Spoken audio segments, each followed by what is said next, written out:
हरे कृष्णा। आज की कथा में आप सभी भक्तों का हार्दिक स्वागत है। भगवान श्री कृष्ण आपकी समस्त मनोकामनाओं को पूर्ण करें। आज है 20 अप्रैल 2026, दिन है सोमवार और आज आप सुनेंगे वैशाख मास की कथा का 19वां अध्याय। और इससे पहले के सभी अध्याय सुनने के लिए आप सभी भक्तों का बहुत बहुत आभार। मनुष्य जीवन में गुरु का होना अत्यंत आवश्यक है और अगर गुरु के वचनों पर विश्वास हो जाए तो जीव का कल्याण होते देर नहीं लगती। और आज की कथा एक ऐसे ही भक्त की है जो रहता था गाँव में और सीधा साधा था, बहुत ही सीधा साधा भक्त था। कभी कथा नहीं सुनता था। वो एक चरवाहा था और गाय चराता था। एक दिन उसके मित्रों ने कहा कि तुम तो कभी कथा सुनते ही नहीं हो, कभी तो कथा सुन लिया करो, कभी संतों के दर्शन कर लिया करो, पूजन कर लिया करो, भक्तों के साथ भजन कर लिया करो। रात दिन पशुओं के पीछे घूमते रहते हो तो तुम्हारी बुद्धि भी पशुओं के समान ही हो गई है, तो कभी तो भगवान की कथा भी सुन लिया करो।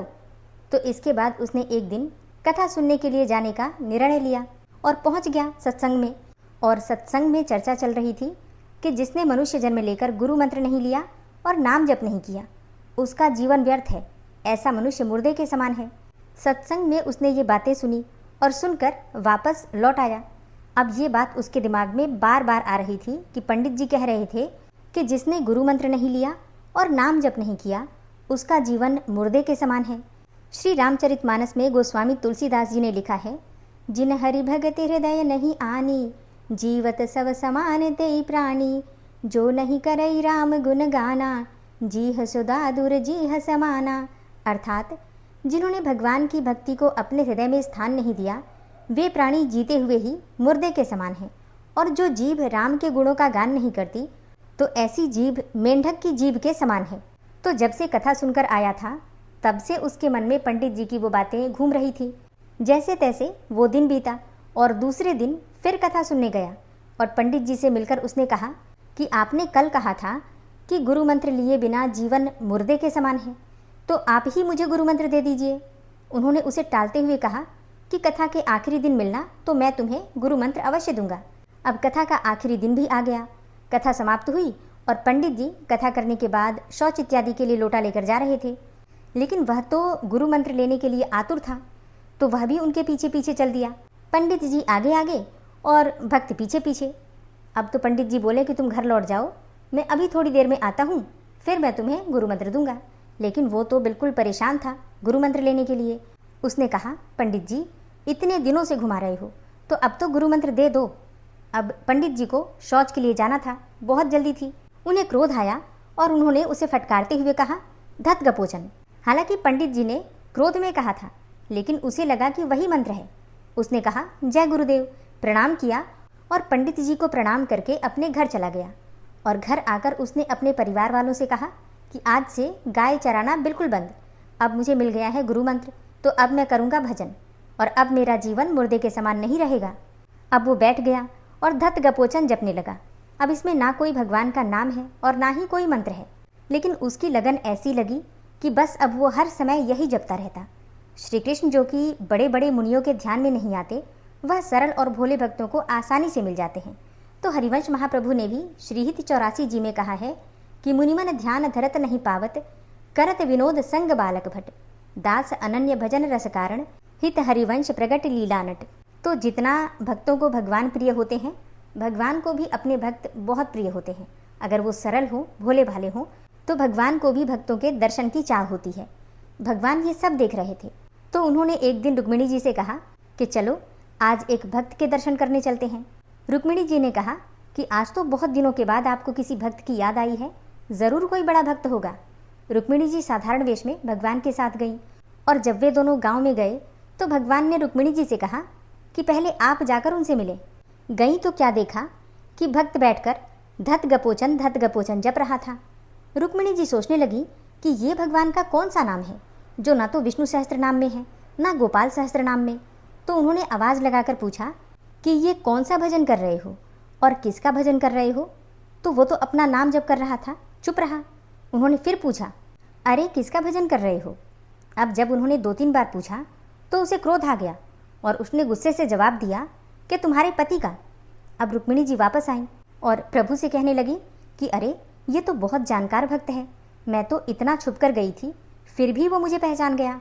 भगवान ने कहा, हाँ तभी तो हम इसके दर्शनों के लिए आए हैं।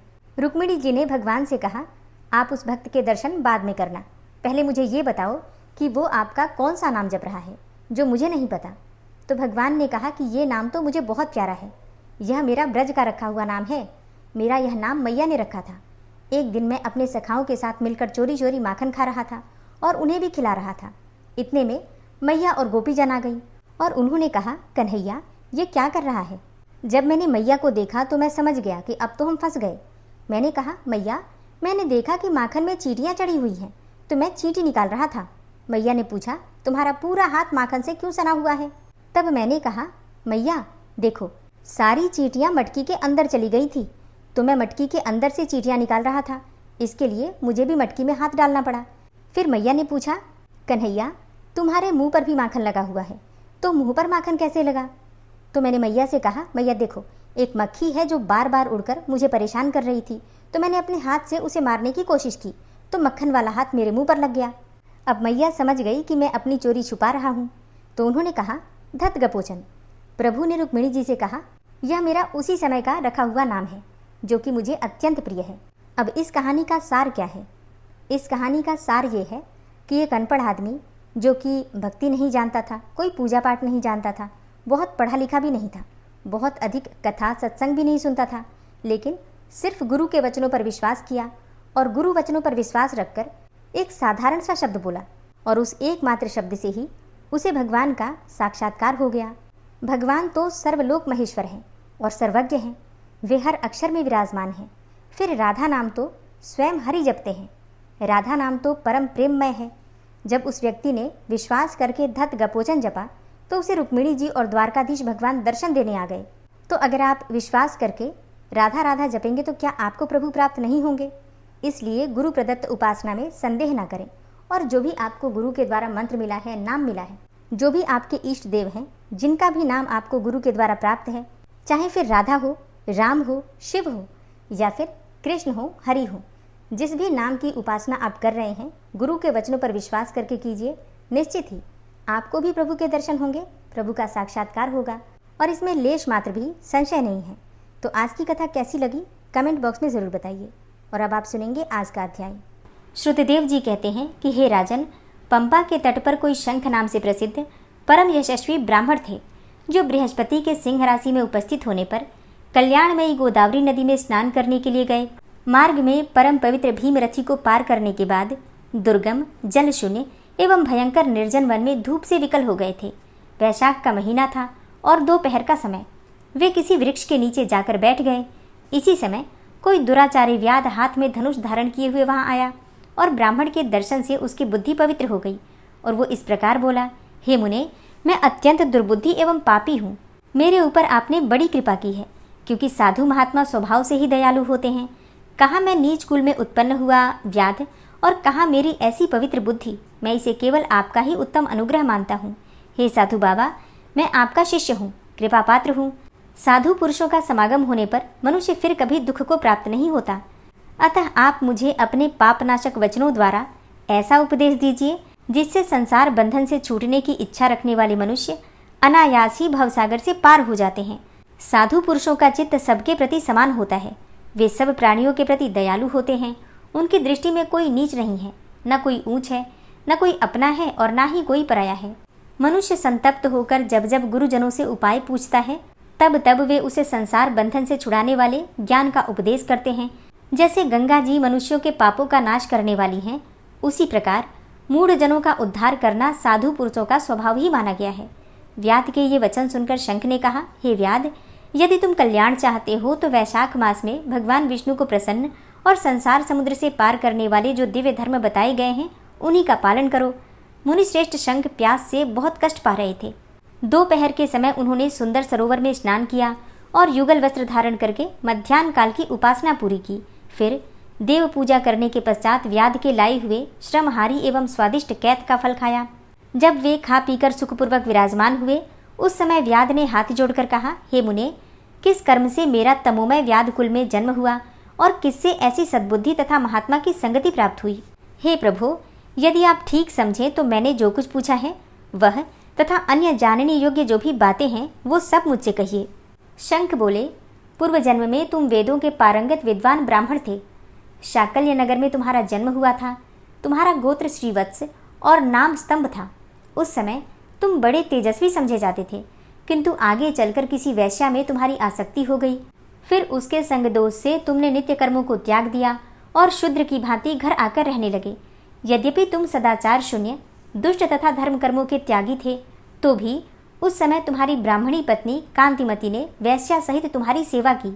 वह सदा तुम्हारा प्रिय करने में ही लगी रहती थी। वह तुम दोनों के पैर धोती, दोनों की आज्ञा का पालन करती और दोनों से नीचे आसन पर सोती थी।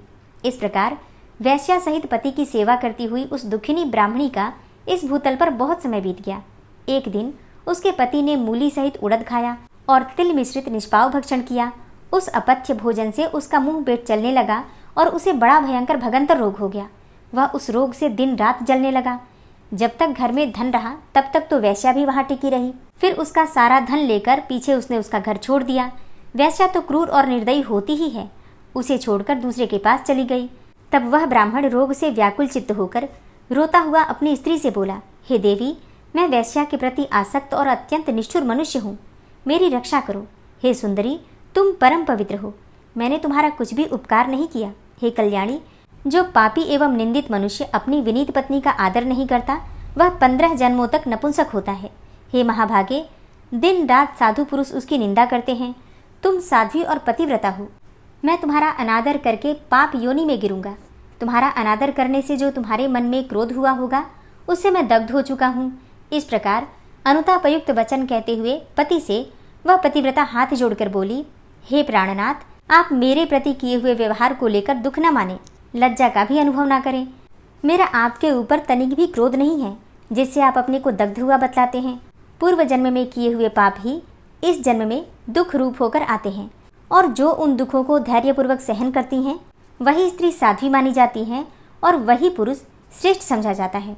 वह उत्तम वर्ण वाली स्त्री अपने पिता और भाइयों से धन मांग कर लाई और उसी से पति का पालन करने लगी। उसने अपने स्वामी को साक्षात क्षीर सागर निवासी विष्णु ही माना। वह दिन रात पति के मलमूत्र साफ करती और उसके शरीर में पड़े हुए कष्टदायक कीड़ों को धीरे धीरे नख से खींचकर निकालती थी। ब्राह्मणी न रात में सोती थी और न दिन में। अपने स्वामी के दुख से संतप्त होकर वह दुखिनी सदा इस प्रकार प्रार्थना किया करती थी, हे प्रसिद्ध देवता और पितर, मेरे स्वामी की रक्षा करें, इन्हें रोगहीन एवं निष्पाप कर दें। मैं पति के आरोग्य के लिए चंडिका देवी को भैंस का दही और उत्तम अन्न चढ़ाऊंगी। महात्मा गणेश जी की प्रसन्नता के लिए मोदक बनवाऊंगी। 10 शनिवार को उपवास करूंगी तथा मीठा और घी नहीं खाऊंगी। मेरे पति रोगहीन होकर 100 वर्ष जीवें। इस प्रकार वह देवी प्रतिदिन देवताओं से प्रार्थना करती थी। उन्हीं दिनों कोई देवल नाम के महात्मा वहां आए। वैशाख मास में धूप से पीड़ित होकर सायंकाल के समय उस ब्राह्मण के घर में उन्होंने पदार्पण किया। ब्राह्मणी ने महात्मा के चरण धोकर उस जल को मस्तक पर चढ़ाया और धूप से कष्ट पाए हुए महात्मा को पीने के लिए शरबत दिया। प्रातःकाल सूर्योदय होने पर मुनि जैसे आए थे वैसे ही चले गए। तदनंतर थोड़े ही समय में उस ब्राह्मण को सन्निपात हो गया। ब्राह्मणी सोंठ, मिर्च और पीपल लेकर जब उसके मुंह में डालने लगी, तब उसने पत्नी की उंगली काट ली।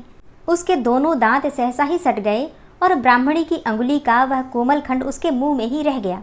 उंगली काटकर उस वैश्या का ही चिंतन करता हुआ वह ब्राह्मण मर गया। तब उसकी पत्नी कांतिमती ने कंगन बेचकर बहुत सा ईंधन खरीदा और चिता बनाकर वह साध्वी पति के साथ उसमें जा बैठी। उसने पति के रोगी शरीर का गाढ़ आलिंगन करके उसके साथ अपने आप को भी चिता में जला दिया। शरीर त्याग कर वह सहसा ही भगवान विष्णु के धाम में चली गई। उसने वैशाख मास में जो देवल मुनि को शरबत पिलाया और उनके चरणोदक को शीश पर चढ़ाया था, इससे उसको योगी गम्य परम पद की प्राप्ति हुई। और तुमने अंतकाल में वैश्या का चिंतन करते हुए शरीर का त्याग किया था, इसीलिए इस घोर व्याध के शरीर में आए हो और हिंसा में आसक्त हो, सबको उद्वेग में डाला करते हो। तुमने वैशाख मास में मुनि को शरबत देने के लिए ब्राह्मणी को अनुमति दी थी। उसी पुण्य से आज व्याध होने पर भी तुम्हें सब सुखों के एकमात्र साधन धर्म विषयक प्रश्न पूछने के लिए उत्तम बुद्धि प्राप्त हुई है। और तुमने जो सब पापों को हरने वाले मुनि के चरणोदक को सिर पर धारण किया था, उसी का यह फल है कि वन में तुम्हें मेरा संग मिला है। हरे कृष्णा। आज की कथा का यहीं पर समापन करती हूँ। इसके आगे का वृतांत आप कल की कथा में सुनेंगे। ऋषियों ने कहा, हे सूत जी, अब हम महात्मा सुव्रत का चरित्र सुनना चाहते हैं। वे महाप्राज्ञ किस गोत्र में उत्पन्न हुए थे और किसके पुत्र थे? ब्राह्मण सुव्रत की क्या तपस्या थी और किस प्रकार उन्होंने भगवान श्रीहरि की आराधना की थी। तब सूत जी बोले कि हे विप्रगण, मैं सुव्रत के दिव्य एवं पावन चरित्र का वर्णन करता हूँ, तुम लोग ध्यानपूर्वक सुनो। यह प्रसंग परम कल्याणकारी तथा भगवान श्री विष्णु की चर्चा से युक्त है। पूर्व कल्प की बात है, नर्मदा के पापनाशक तट पर अमरकंटक तीर्थ के भीतर कौशिक वंश में एक श्रेष्ठ ब्राह्मण उत्पन्न हुए थे। उनका नाम था सोम शर्मा। उनके कोई पुत्र नहीं था, इस कारण वे बहुत दुखी रहा करते थे। उनकी पत्नी का नाम था सुमना, जो उत्तम व्रत का आचरण करने वाली थी। एक दिन उसने अपने पति को चिंतित देखकर कहा, हे नाथ, चिंता छोड़िए, चिंता के समान दूसरा कोई दुखी नहीं है, क्योंकि वह शरीर को सुखा डालती है। जो उसे त्याग कर यथोचित बर्ताव करता है वह अनायास ही आनंद में मस्त रहता है। हे विप्रवर, मेरे सामने आप अपनी चिंता का कारण बताइए। तब सोम शर्मा ने कहा, हे सुव्रते, न जाने किस पाप से मैं निर्धन और पुत्रहीन हूँ, यही मेरे दुख का कारण है। सुमना बोली, हे प्राणनाथ, सुनिए, मैं एक ऐसी बात बताती हूँ जो सब संदेहों का नाश करने वाली है। पाप एक वृक्ष के समान है। उसका बीज है लोभ, मोह उसकी जड़ है, असत्य उसका तना और माया उसकी शाखाओं का विस्तार है। दंभ और कुटिलता पत्ते हैं, कुबुद्धि फूल है और अनृत उसकी गंध है। छल, पाखंड, चोरी, क्रूरता, ईर्ष्या, कूटनीति और पापाचार से युक्त प्राणी उस मोह मूलक वृक्ष के पक्षी हैं जो माया रूपी शाखाओं पर बसेरे लेते हैं। अज्ञान उस वृक्ष का फल है और अधर्म को उसका रस बताया गया है। दुर्भाव रूप जल से सांधने पर उसकी वृद्धि होती है। अश्रद्धा उसके फलने और फूलने की ऋतु है। जो मनुष्य उस वृक्ष की छाया का आश्रय लेकर संतुष्ट रहता है, उसके पके हुए फल को प्रतिदिन खाता है और उन फलों के अधर्म रूप रस से पुष्ट होता है, वह ऊपर से कितना ही प्रसन्न क्यों न हो, वास्तव में पतन की ओर ही जाता है। इसलिए पुरुष को चिंता छोड़कर लोभ का भी त्याग कर देना चाहिए। स्त्री, पुत्र और धन की चिंता तो कभी करनी ही नहीं चाहिए। हे प्रियतम, कितने ही विद्वान भी मूर्खों के मार्ग का अवलंबन करते हैं। दिन रात मोह में डूबे निरंतर इसी चिंता में पड़े रहते हैं कि किस प्रकार मुझे अच्छी स्त्री मिले और कैसे मैं बहुत से पुत्र प्राप्त करूं। हे ब्रह्मन, आप चिंता और मोह का त्याग करके विवेक का आश्रय लीजिए। कोई पूर्व जन्म में ऋण देने के कारण इस जन्म में अपने संबंधी होते हैं और कोई धरोहर हड़प लेने के कारण भी संबंधी के रूप में जन्म लेते हैं। पत्नी, पिता, माता, भृत्य, स्वजन और बांधव सब लोग अपने अपने ऋणानुबंध से ही इस पृथ्वी पर उत्पन्न होते हैं। जिसने जिसकी जिस भाव से धरोहर हड़प ली है, वह उसी भाव से उसके यहाँ जन्म लेता है। धरोहर का स्वामी रूपवान और गुणवान पुत्र होकर पृथ्वी पर उत्पन्न होता है और धरोहर के अपहरण का बदला लेने के लिए दारुण दुख देकर चला जाता है। जो किसी का ऋण लेकर मर जाता है, उसी के यहाँ दूसरे जन्म में ऋणदाता पुरुष, पुत्र, भाई, पिता, पत्नी और मित्र रूप से उत्पन्न होता है और वह सदा ही अत्यंत दुष्टतापूर्ण बर्ताव करता है। गुणों की ओर तो वह कभी देखता ही नहीं। क्रूर स्वभाव और निष्ठुर आकृति बनाए अपने स्वजनों को सदा कठोर बातें ही सुनाया करता है। प्रतिदिन मीठी मीठी वस्तुएं स्वयं खाता है। घर में रहते हुए धन का बलपूर्वक उपभोग करता है और रोकने पर कुपित हो जाता है। हे विप्रवर, अब मैं आपके सामने शत्रु स्वभाव वाले पुत्र का वर्णन करती हूँ। वह बाल्यावस्था से ही सदा शत्रुओं का सा बर्ताव करता है। खेल कूद में भी पिता माता को मार मार कर भागता है और बारंबार हंसा करता है। क्रोधयुक्त स्वभाव को लेकर ही बड़ा होता है और सदा वैर के काम में ही लगा रहता है। वह प्रतिदिन पिता और माता की निंदा करता है। फिर विवाह संबंध हो जाने पर नाना प्रकार से धन का अपव्यय करता है। घर और खेत आदि सब मेरा ही है, तुम लोग कौन हो मेरा हाथ रोकने वाले, यूँ कहकर पिता और माता को प्रतिदिन पीटता रहता है। उनकी मृत्यु के पश्चात न वह श्राद्ध करता है और न कभी दान ही देता है। ऐसे बहुतेरे पुत्र इस पृथ्वी पर उत्पन्न होते रहते हैं। अब मैं उस पुत्र का वर्णन करती हूँ जिसके द्वारा प्रिय वस्तु की प्राप्ति होती है। वैसा बालक बचपन से ही माता पिता का प्रिय करता है। वयस्क अर्थात बड़ा होने पर भी उनके प्रिय साधन में ही लगा रहता है और सदा अपनी भक्ति से माता पिता को संतुष्ट रखता है। स्नेह से, मीठी वाणी से तथा प्रिय लगने वाली बातचीत से उन्हें प्रसन्न रखने की चेष्टा करता है। माता पिता की मृत्यु के पश्चात संपूर्ण श्राद्ध कर्म और पिंडदान आदि का कार्य करता है तथा उनकी सद्गति के लिए तीर्थ यात्रा भी करता है। हे प्रियतम, अब मैं इस समय आपके सामने उदासीन पुत्र का वर्णन करती हूँ। हे विप्रवर, उदासीन बालक सदा उदासीन भाव से ही रहता है। वह न कुछ देता है और न लेता है, न वह रुष्ट होता है और न ही संतुष्ट होता है। इस प्रकार मैंने पुत्रों के संबंध में सब कुछ बता दिया। पुत्रों की ऐसी ही गति है और जैसे पुत्र होते हैं वैसे ही माता पिता, पत्नी, बंधु, बांधव तथा भृत्य आदि अन्य लोग भी बताए गए हैं। इनमें भी शत्रु, मित्र और उदासीन आदि भेद होते हैं।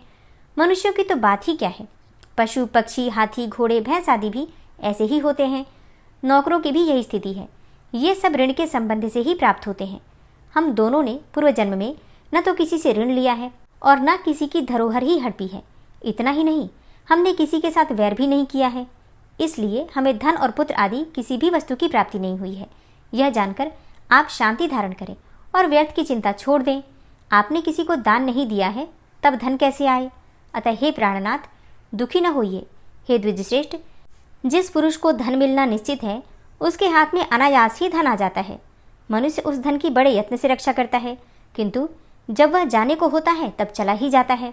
ऐसा समझकर आप शांत हो जाइए, निरर्थक चिंता छोड़िए। महान मोह से मूढ़ अर्थात विवेक शून्य हुए मानव पाप में आसक्त चित्त होकर कहने लगते हैं कि यह घर, यह पुत्र और ये स्त्रियां मेरी ही हैं। किंतु प्राणनाथ, संसार का यह बंधन सदा झूठा ही दिखाई देता है। सोम शर्मा बोले, कल्याणी, तुम ठीक कहती हो। तुम्हारा यह वचन सब प्रकार के संदेहों का नाश करने वाला है। तथापि सत्य के ज्ञाता साधु पुरुष वंश की इच्छा रखते हैं। हे प्रिय, मुझे पुत्र की चिंता है। जी में आता है कि जिस किसी उपाय से संभव हो मैं पुत्र अवश्य प्राप्त करूं। सुमना ने कहा, हे महाभाग, एक ही विद्वान पुत्र श्रेष्ठ है। बहुत से गुणहीन पुत्रों को लेकर क्या करना है? एक ही पुत्र कुल का उद्धार करता है, दूसरे तो केवल कष्ट देने वाले होते हैं। पुण्य से ही पुत्र प्राप्त होता है, पुण्य से ही अच्छा कुल प्राप्त होता है तथा पुण्य से ही उत्तम गर्भ की प्राप्ति होती है। इसलिए आप पुण्य का अनुष्ठान कीजिए। हे प्राणनाथ, पुण्य कर्म करने वाले मनुष्य ही सुख राशि का उपभोग करते हैं। सोम शर्मा बोले, हे भद्रे, मुझे पुण्य का अनुष्ठान बताओ। उत्तम पुण्य कैसा होता है? पुण्य के लक्षणों का वर्णन करो। सुमना ने कहा, हे प्राणनाथ, पुरुष या स्त्री को सदा जिस प्रकार बर्ताव करना चाहिए तथा जिस प्रकार पुण्य करने से कीर्ति, पुत्र, प्यारी स्त्री और धन की प्राप्ति होती है, वह सब मैं आपको बताती हूँ तथा पुण्य का लक्षण भी कहती हूँ।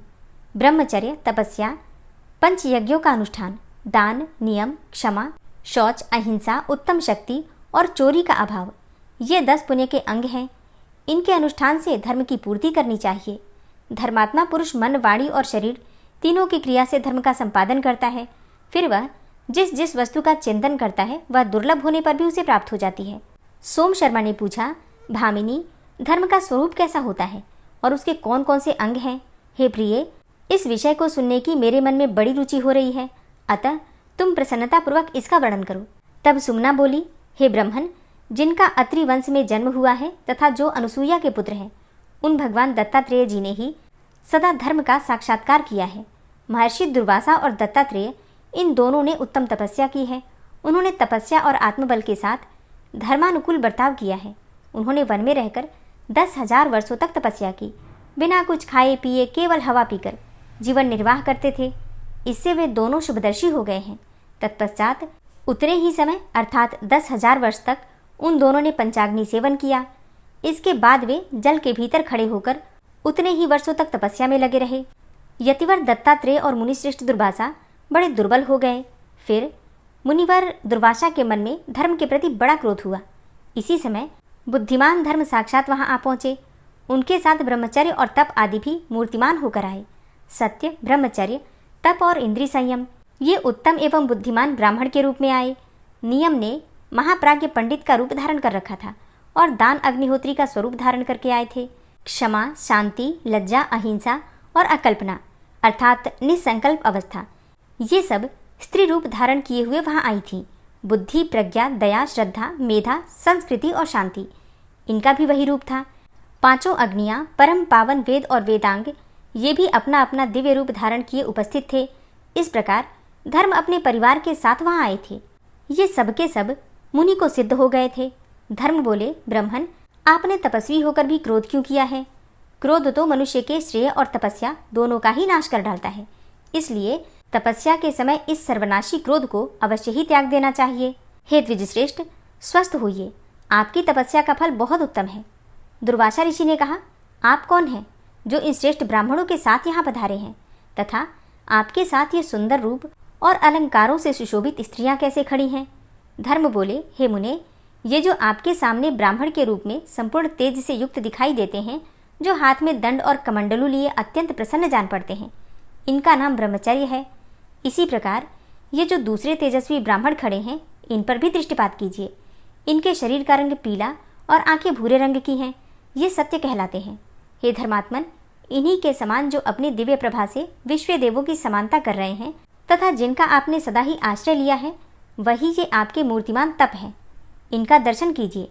जिनकी वाणी प्रसाद गुण से युक्त है, जो दीप्तिमान दिखाई देते हैं, संपूर्ण जीवों पर दया करना जिनका स्वभाव है तथा जो सर्वदा आपका पोषण करते हैं, वे ही दम हैं अर्थात इंद्रिय संयम यहाँ व्यक्त रूप धारण करके उपस्थित हैं। जिनके मस्तक पर जटा है, जिनका स्वभाव कुछ कठोर जान पड़ता है, जिनके शरीर का रंग कुछ पीला है, जो अत्यंत तीव्र तथा महान सामर्थ्यशाली दिखाई देते हैं तथा जिन्होंने श्रेष्ठ ब्राह्मण का रूप धारण कर हाथ में तलवार ले रखी है, वे पापों का नाश करने वाले नियम हैं। जो अत्यंत श्वेत और महान दीप्तिमान हैं, जिनके शरीर का रंग शुद्ध स्फटिक मणि के समान जान पड़ता है, जिनके हाथ में जल से भरा कमंडलू है तथा जिन्होंने दातुन ले रखी है, वे शौच ही यहाँ ब्राह्मण का रूप धारण करके आए हैं। स्त्रियों में यह शुश्रूषा है जो सत्य से विभूषित परम सौभाग्यवती और अत्यंत साध्वी है, जिसका स्वभाव अत्यंत धीर है, जिसके सारे अंगों से प्रसन्नता टपक रही है, जिसका रंग गोरा और मुख पर हास्य की छटा छा रही है, वह कमल लोचना सरस्वती है। द्विज श्रेष्ठ, यह दिव्य आभूषणों से युक्त क्षमा उपस्थित है, जो परम शांत, सुस्थिर और अनेकों मंगलमय विधानों से सुशोभित है।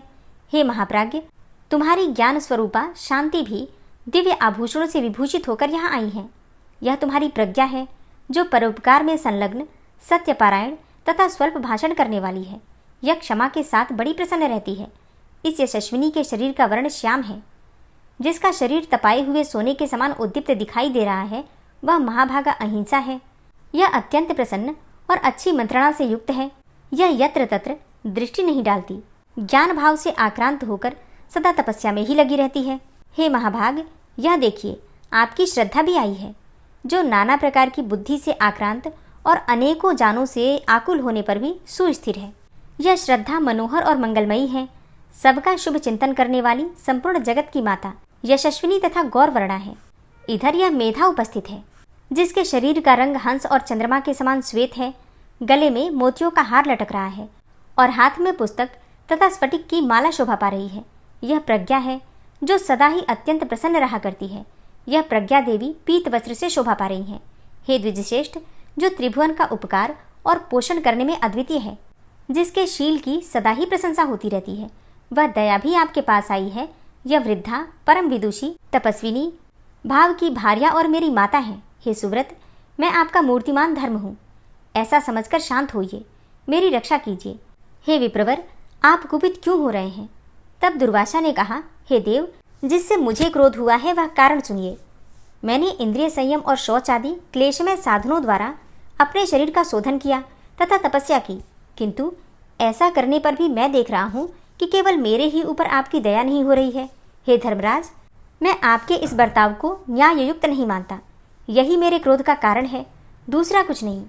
इसलिए मैं आपको 3 शाप दूंगा। हे धर्म, अब आप राजा और दासी पुत्र होइए, साथ ही स्वेच्छानुसार चांडाल योनि में भी प्रवेश कीजिए। इस प्रकार 3 शाप देकर द्विजश्रेष्ठ दुर्वासा चले गए। सोम शर्मा ने पूछा, हे भामिनी, महात्मा दुर्वासा का शाप पाकर धर्म की क्या अवस्था हुई? उन शाप का उपभोग उन्होंने किस प्रकार किया? यदि जानती हो तो बताओ। सुमना बोली, प्राणनाथ, धर्म ने भरतवंश में जाकर राजा युधिष्ठिर के रूप में जन्म ग्रहण किया। दासी पुत्र होकर जब वे उत्पन्न हुए, तब विदुर नाम से उनकी प्रसिद्धि हुई। अब तीसरे शाप का उपभोग बतलाती हूँ। जिस समय महर्षि विश्वामित्र ने राजा हरिश्चंद्र को बहुत कष्ट पहुंचाया, उस समय परम बुद्धिमान धर्म चांडाल के स्वरूप को प्राप्त हुए थे। हरे कृष्णा। आज की कथा का यहीं पर समापन करती हूँ। इसके आगे का वृतांत आप कल की कथा में सुनेंगे।